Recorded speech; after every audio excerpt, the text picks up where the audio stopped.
Survival cancer बा गर्भाशय मुख कर्कट रोगरू ये सुरक्षा प्रदान करिवो। आज स्वास्थ्य सुरक्षा क्षेत्र में एक ऐतिहासिक दिन। आम देशर यशस्वी प्रधानमंत्री माननीय नरेंद्र मोदी जी आज राजस्थान रो अजमेर ठारे आज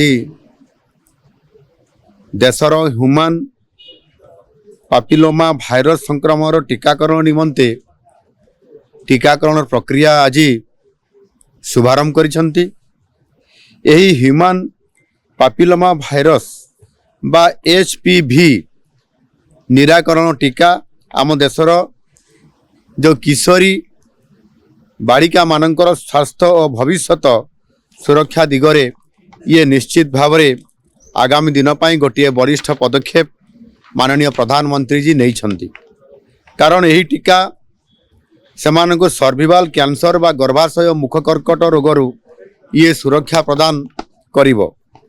माननीय प्रधानमंत्री यही महत्वाकांक्षी अभियान रे आम राज्यर 14 रु 15 वर्ष बयस मध्य थिबा प्राय 3,36,000 किशोरी बालिका मानंकु टीकाकरण आज ठारू ताहार आरंभ करागला।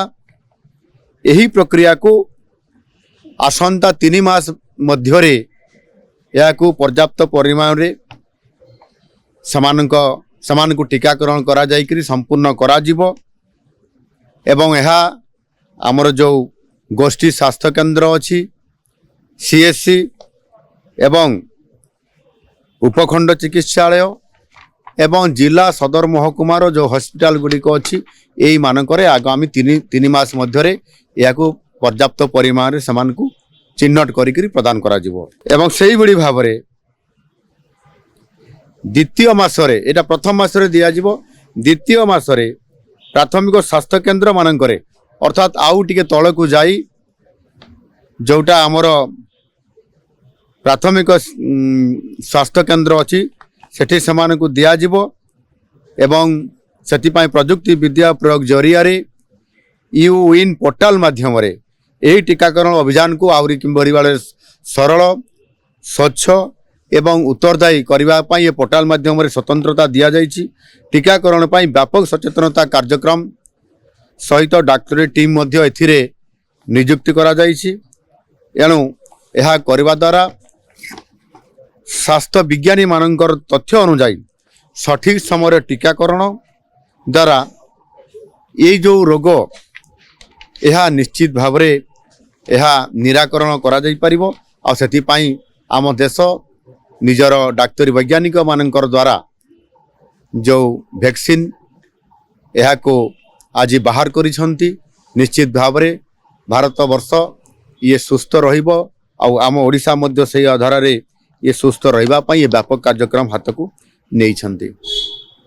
यह सहित आज मध्य आमे जो ओडिशा रे गत किछि दिन पूर्वरु 2टी फेज रे 2 चरण रे आमे जरूरीकालीन स्वास्थ्य सेवा व्यवस्था को सुदृढ़ करिया पई आमे एथिरे एम्बुलेंस सेवार लोकार्पण करिथिलु।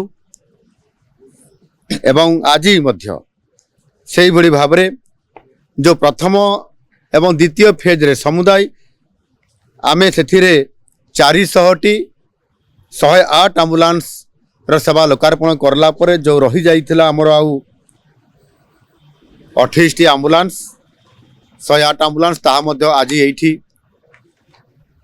कृषि भवन निकटरू ही ताहार आज आमे लोकार्पण करिछु। एवं यह द्वारा प्रत्येक अंचल रे जो मान को जरूरी सेवा जो रोगी मान को देवार आवश्यकता अच्छी आउ सेथिपाई आमे सेथिपाई या को आज जो धार्य रखिलु 428टी देवाई ताहा आमे दे सारिछु। यह संपूर्ण भाव में आम राज्यर निजस्व पांठिरु आमे ताकू प्रदान करिसंती।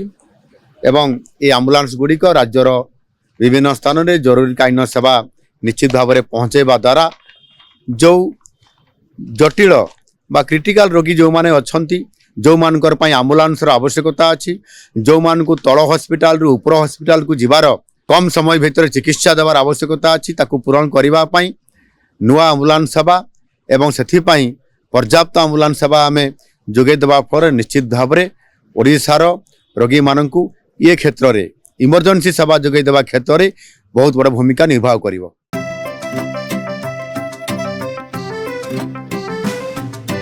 PSG चाहता है चलो कुछ ऐसा करेंगे, देश की शान है हम शानदार रहेंगे, शानदार रहेंगे। TSC गुरुकुल गोठपाटଣା भुवनेश्वर।